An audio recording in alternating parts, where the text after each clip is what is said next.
तो एक किसान का बेटा रहता है, हाँ, बहुत हार्डशिप से गया हुआ है। वो अपने सपनों को साकार करने के लिए गांव से निकल के जाता है चेन्नई, क्योंकि साउथ में अगर बात करें चेन्नई इज अ प्लेस जहां पर आप अपना बड़ा शहर, जैसे इधर हम मुंबई बोलते हैं, साउथ की मुंबई चेन्नई, साउथ की मुंबई चेन्नई है, ठीक है। वो चेन्नई आता है, अब चेन्नई में आके नौकरी वोकरी में तो इतना कुछ दम नहीं बनता, उसको पैसे बहुत कमाने हैं, तो वह किराने की दुकान खोलता है। और वो किराने की दुकान 8 साल तक चलाता है। कितने? 8 साल तक चलाता है। 8वें साल पे क्या होता है, मतलब पैसा ठीक ठाक कमा रहा है, अभी तक उसकी 2 शादियां हो गई हैं। एक पहला डिवोर्स, दूसरा डिवोर्स हो गया है, ठीक है। अब ये बोलता है 8वें वाले पे इतना पैसा नहीं बन रहा, तो एक ज्योतिष आता है, ठीक है। वो ज्योतिष आके बोलता है कि भाई अगर आपको चाहिए कि आप बहुत रईस इंसान साउथ के बन जाए, तो आपको कोई ऐसा व्यापार करना चाहिए जिसका आग से लेना देना है।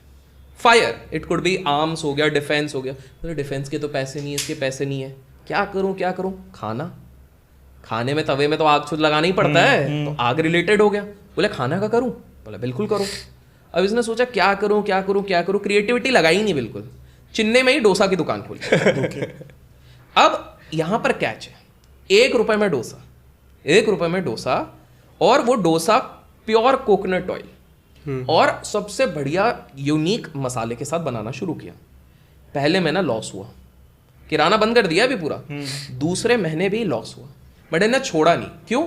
ज्योतिष ने बोला है भाई, उसने बोला अभी सब्र रखो, ये करो। तीसरे महीने से धीरे धीरे चलने लगा। ऑथेंटिक टेस्ट 1 रुपए में। पहले लोग सोचते थे चेन्नई में ही, जिसमें हर घर पर डोसा बन रहा है, इडली बन रहा है, वो क्यों खाएंगे?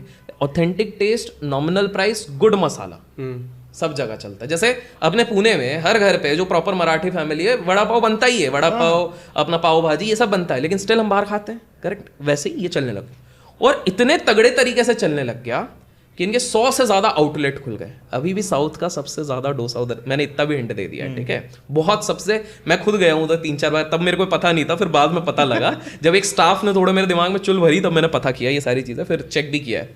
तो ये बहुत तगड़ा चला। By this time he is now one of the richest persons in Chennai. अब बनने लग गए, इतने बन गए कि इनके डोसा के यूनिट्स कहाँ खुल गए? सिंगापुर में खुल गए, नेपाल में खुल गए, श्रीलंका खुल गए, दुबई जा रहे हैं। इंटरनेशनल प्रेजेंस, बहुत अंधा पैसा। तो ये बावले हो गए, बोले भाई ज्योतिष ने, अब ऐसी चीजें हो जाएंगी ना तो रिस्पेक्ट अलग हो जाती है। इसी तरीके से आपके धर्मगुरु और ये सारे बनते हैं, ठीक है। और इन्हें बहुत तगड़ा तरीके का वो मिलने लग गया, पब्लिसिटी मिलने लग गया। By the way, CR Bhansali के केस में भी, ये मैं बताना भूल गया, उनकी पॉपुलैरिटी इसलिए भी बढ़ी थी क्योंकि काफी सारे पॉलिटिशियन और धर्मगुरु उनको सपोर्ट कर रहे थे। कौन से पॉलिटिशियन और धर्मगुरु, आई एम गारंटिंग कोई गेस नहीं कर पाएगा, लेकिन कर लिया कमेंट्स में तो आई रियली अप्रिशिएट, और मैं चौथे पॉडकास्ट में उनका नाम भी लेंगे अगर उनने गेस कर लिया। चलो ठीक है। तो अब आते हैं इस चीज पे, तो इन्होंने वो बना दिया, तो ज्योतिष भाई को बोले चेन्नई का तो मैं बन गया, अब देश का बनना है। अरे यार, और वहाँ दिक्कत हो जाती है हमेशा। अब अपन ने बात करी है भैया, कुछ भी कर लो, फर्स्ट आने की मत सोचो। अब इनने सोच लिया कि भाई अब तो बनना है, क्या किया जाए। ज्योतिष ने बहुत अतरंगी तरह का सजेशन दिया, तीसरी शादी करो, ये लक्ष्मी बनेगी तुम्हारी, और तीसरी शादी तुम्हारी अनोखी होनी चाहिए, नॉर्मल जैसी शादी नहीं होनी चाहिए। तो नॉर्मल मतलब कि नॉर्मल गए, रिश्ता किया, ये वो किया, क्योंकि इतना धनी इंसान है, हो जाती, एज हो गई है, 40s में पहुंच गए, बट हो जाएगी, 40 लेट 40s में हो गए उल्टा। तो क्या हो गया कि एक दिन इनके एक और चेन्नई का ही आउटलेट था, वहाँ पर इनका एक असिस्टेंट मैनेजर था। असिस्टेंट मैनेजर की 22 साल की बेटी टिफिन देने आती है उसके पापा को, उनका दिल आ जाता है, आधी उम्र की, बट वैसे ट्रेंड है यार, it is very safe these days, Bollywood में होता है। तो 22 साल की बेटी, लेकिन 22 साल की बेटी ने लव मैरिज किया हुआ है, और उसका जो पति है वो PhD है, मैथमेटिक्स सिखाता है, टीचर है। तो लव मैरिज हुआ है तो यार प्यार से किया तो इस तरह से वो होगा नहीं, बट दिल तो आ गया ये उनको। अब भैया पैसा वाला बंदा तो आगे पीछे डोलते हो भंवरों की तरह, इस तरह किसी ने कहा है, तो उस तरह से वो शुरू हो गए, गिफ्ट महंगे महंगे पहुंचा रही है, लड़की समझ रही है कि भैया ये चीज़ तो है। तो ये फिर डायरेक्ट बोलते कि भाई क्या रखा है उसमें, टीचर ही तो है, तुम आओ मैं तुमको महारानी बना दूंगा, ये कर दूंगा, वो कर दूंगा, ये सारी चीजें सपने दिखा दी, और ये लेजिट बावले हो गए प्यार में।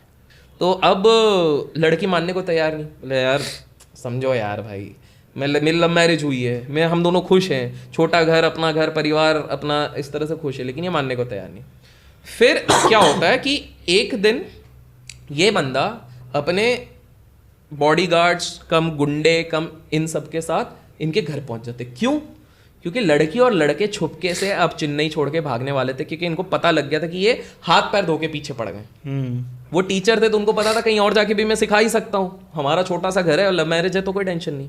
और ये लोग पति को उठा के किडनैप करके ले जाते हैं। ओके। अब लड़की जाती है, पुलिस में कंप्लेन करती है, लेकिन जैसे ही उस बिजनेसमैन का नाम लेते हैं, क्योंकि चेन्नई का मोस्ट पावरफुल रिचेस्ट पर्सन, वो एफआईआर कोई लिख नहीं रहा। बड़े बड़े लोग मना कर रहे हैं कि भैया हाथ जोड़ लिया, ऐसा वैसा नहीं करना। बट दर दर भटके भटके भटके खबर पहुंची, 15-20 दिन बाद उनके पति को वापस घर पे छोड़ा देता है। पर मार ताड़ पड़ के धमकी देके कि भैया तू अपने आप डिवोर्स कर दे, वो तो नहीं मान रही, तू डिवोर्स कर ले, क्योंकि अब वो जुनून चढ़ गया, मैं पाके रहूंगा। जो मिल नहीं रहा है वो जो मिल नहीं रहा। इस बार इन दोनों ने डिसाइड कर दिया आज ही रात को भाग जाएंगे, ठीक है, मतलब 2-4 दिन बाद थोड़ा गैप देके हम भाग जाएंगे, अब इधर नहीं रुकेंगे, बिना किसी को ऑफिस में बताए मैं निकल जाऊंगा।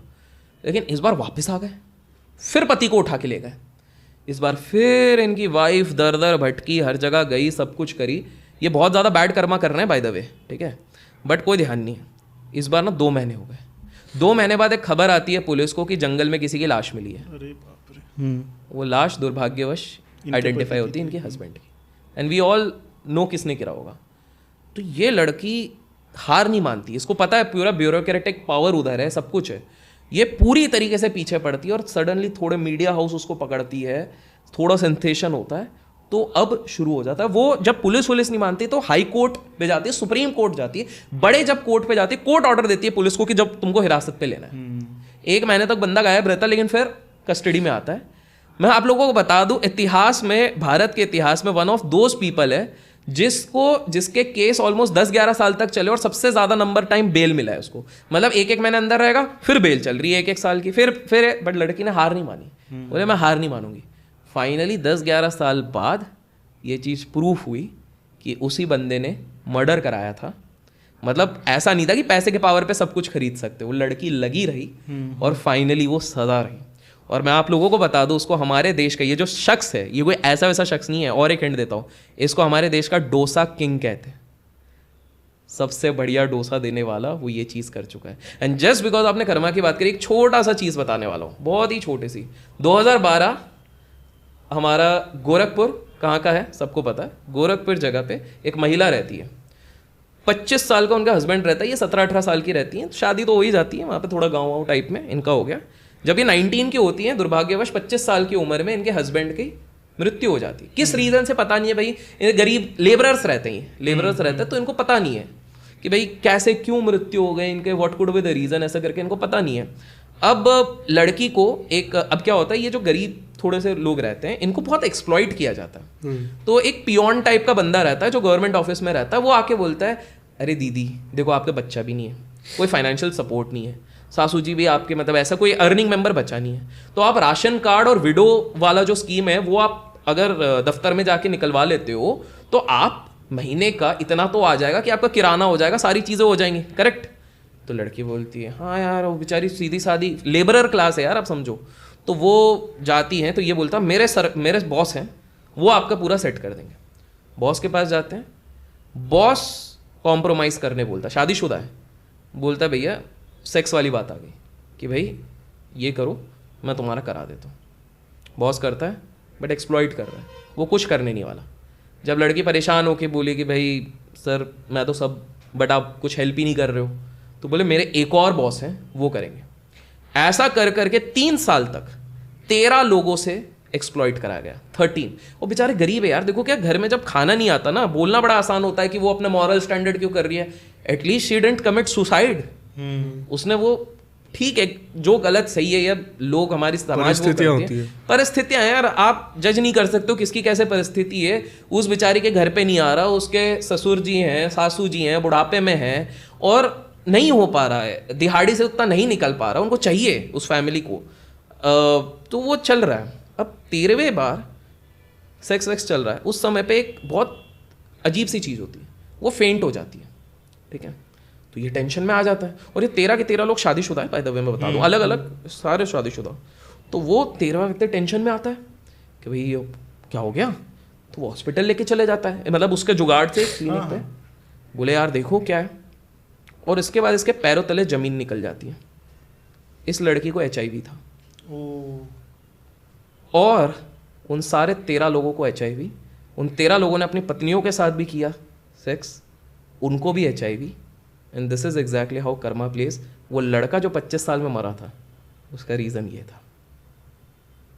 तो सबने सोचा कि हम एक्सप्लॉइट करके आराम से निकल जाएंगे। तो मेरा ये कहना है, आप ये मत देखो कि सोसाइटी आपको कैसे जज कर रही है। सोसाइटी ने तो शाहरुख खान के बेटे को भी जज कर लिया था। मैं ये नहीं कह रहा हूँ सही है गलत है कि भैया ये तो चर्सी है, चर्सी है। शाहरुख खान को फिर जज किया गया था जब वानखेड़े स्टेडियम से बैन किया गया था। पब्लिक हमेशा करती है, पब्लिक का काम है। हमारे देश में कोर्ट से ज़्यादा जज पब्लिक में बैठे हुए हैं। लेकिन आप अपने आप से पूछो कि आप सही कर रहे हो गलत। अगर आप सही हो, पूरी दुनिया बोल रही है आप गलत हो, कोई बात नहीं, आप अपना काम करो, आप सही रहोगे। लेकिन आपको इंटरनली अगर पता है ना आपने गलत किया है, दिमाग हिला बहुत ज़्यादा। तो ये मैं मानता हूँ कि ये वाली चीज़ें होती हैं, और यही चीज़ इस केस में भी